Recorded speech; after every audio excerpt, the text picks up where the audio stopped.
Hey guys, I'm Cree. I'm a holistic trichologist located here in St. Louis, Missouri, and welcome back to my channel. This time I'm going to be discussing how some stylists are causing more damage to their customers who come in who are experiencing hair loss due to a lack of knowledge, due to not knowing what options to provide for those type of people that come in. So if you are someone who is struggling with hair loss and you just want to know the do's and don'ts and what to look out for when you're searching for a stylist, or if you are a hairstylist and you just want to know a little bit more information on how you can assist these people that come into your salon, just stick around.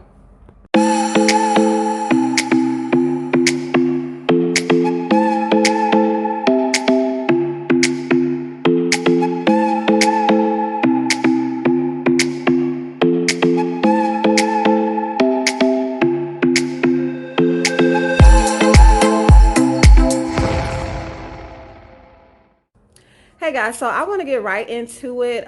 Due to my lack of knowledge in terms of editing, I'm just going to explain the video that you're going to see right after I tell you guys everything about my customer that came in to visit me. So first, I want you guys to be mindful that she did find me on YouTube. So please don't leave any negative comments. People who are experiencing hair loss, they're just trying to figure it out. They're trying to find someone to help them with options. They're trying to find someone to help them grow their hair back. So them seeing something negative like, oh, how did their hair get like that? Or why is she bald? Or, those comments are very insensitive, and I would appreciate it if you wouldn't leave anything like that in the comment section. So there's so much that I want to say about this. I feel like maybe I should have narrowed this down and just focused on a few things. But my first concern when she sat down was the amount of glue that this stylist had on her hair. And she said she's from Kansas City and she flew to Texas, someplace outside of Austin, I believe. And this hairstylist claimed that they were a hair loss specialist.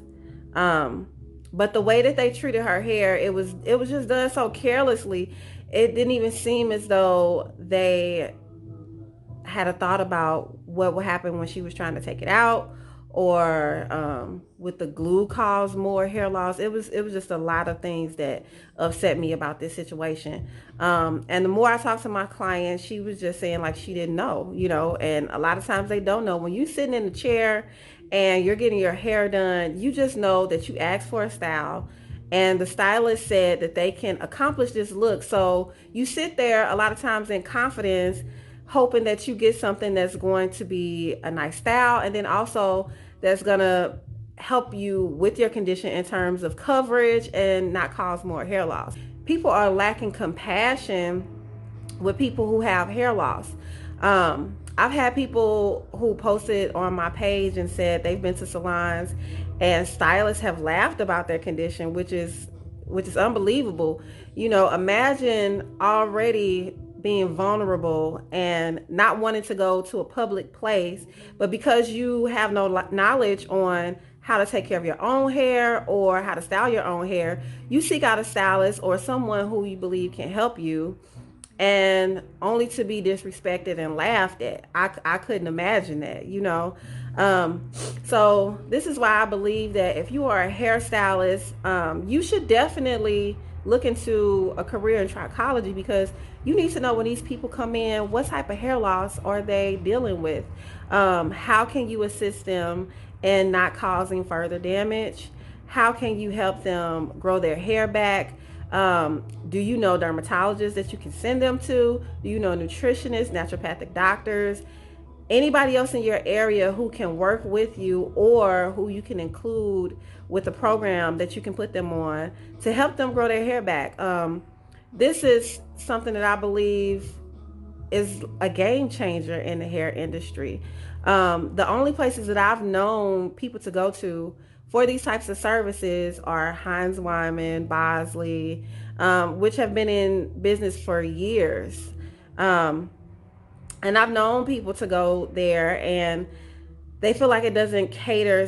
Speaking for some African American Black women, they feel as though it's not catered for their needs, that their type of hair loss is not understood, and that the styling that's offered there isn't to their liking. So us as hairstylists, I believe that we definitely need to step up and just continue to educate ourselves on health and wellness, hair care, all of these things. I was once a stylist who didn't really, I'm not going to say I didn't care, but I didn't know that I was causing more damage to people's hair. I was just giving them a cover up. Now, before I show you the video, so one issue is that a lot of people would think that, oh, you just gave her a quick weave. Yeah, I gave her a quick weave, but at the same time, you want to be sure that you are protecting the customer's hair. You also want to make sure that it's easy for them to take out.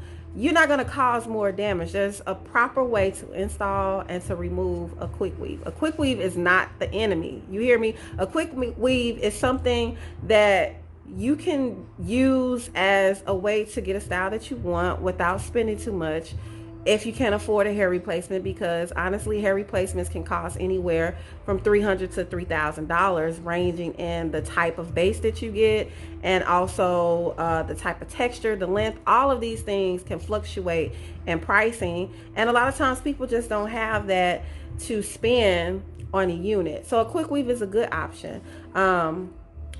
Telling someone to embrace their baldness or just have them wear their hair bald is also not an option for a lot of people. This is something that people have to lean into. They have to take their time, and it takes a lot of rebuilding of confidence and just trying to accept what's going on and realizing that your hair loss is not a handicap.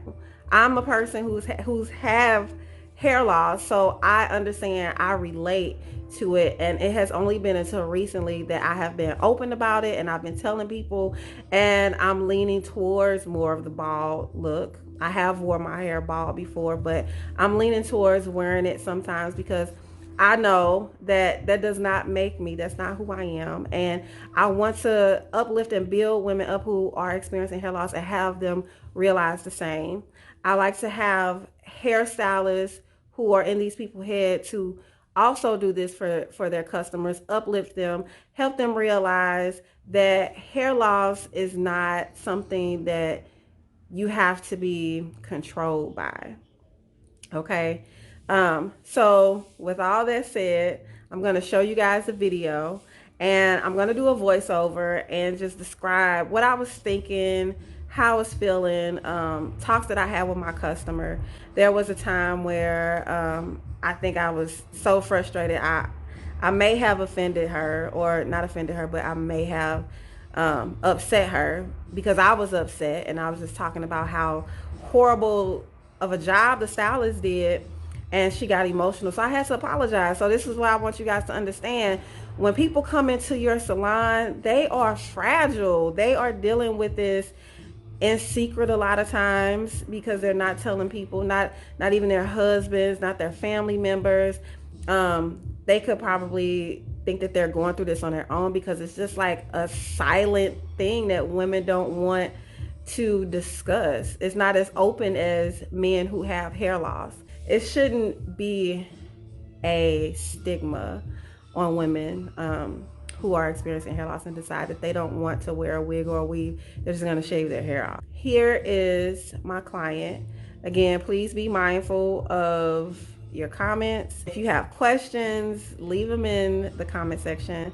I'll try to get to everyone. I'll try to explain the service that I did, why I chose this service. Okay, guys, let's get right into what's going on here. So my client did try to prepare me on how her hair was put in, but it wasn't until this point where I really understood and realized how this hairstyle was constructed. I had already removed maybe 5 to 7 braids off the front of her hair.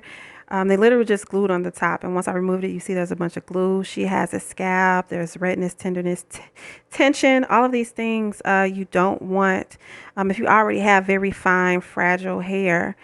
This is only going to cause more inflammation of the scalp. It's going to cause more shedding, more hair loss, things that you don't want if this is something you're already dealing with. I'm trying to figure this thing out. I'm trying to see how it's constructed and how can I remove it the quickest, safest way. And then I realized that most of this style was just glued down, literally braids glued to the front, sides, and back of my client's hair. You'll notice once I remove it that there's only a middle section that's crocheted. Nothing else was crocheted, even though there's a whole hairnet on her head. They did not crochet anything in between those spaces. They decided to glue it and just crochet the top. This had to be very uncomfortable. She had to have felt a lot of tension, pulling, tightness at the top, because as you can see, I don't know if you can see it yet, but I'm going to pull it up, and you'll notice on the left side of my client's head there's one fine braid that's hanging onto all of that right there, you see.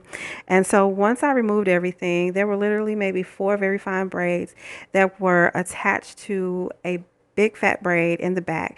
And even though she had hair around the sides and the back that could have been braided, they decided to glue that back into that one braid and connect it to the 4 at the top.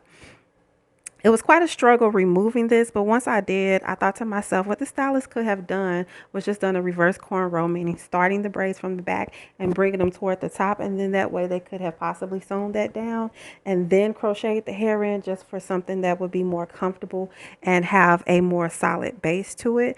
It was really, really difficult getting this hairnet out. I almost wanted to shave it off, and it did take me some time to convince her that that's what I would have to do. And then I was also able to see exactly what type of hair loss she was dealing with. Right here, you see all the fineness, and you can see right through her scalp. Now, she has a lot of strands on her head. However, they're in the anagen phase, so they're really, really fine hairs. So this type of hair loss is called anagen effluvium. So once she agreed to allow me to cut it, I went ahead and did it. Notice how beautiful her hair was. And I think that this was the best option, because I wouldn't want her or another stylist using their hair in the back to cause more damage. So this way, she has a style that looks more natural, it's less maintenance, and she just has the top part that's glued down. I already mowed it down. I used gel and a stocking cap, so there's no glue, no damage done to her hair. This is the end result. Her hair should last her a good 3 weeks. Once she shampoos it, it'll slide out. I normally do soft look. She wanted it a little firm because she's 3 hours outside of St. Louis. She needs it to last until she's able to come back for another look. So guys, drop me some comments. Let me know what you think. Would you wear this style? Thanks for watching. Subscribe. See you next Monday.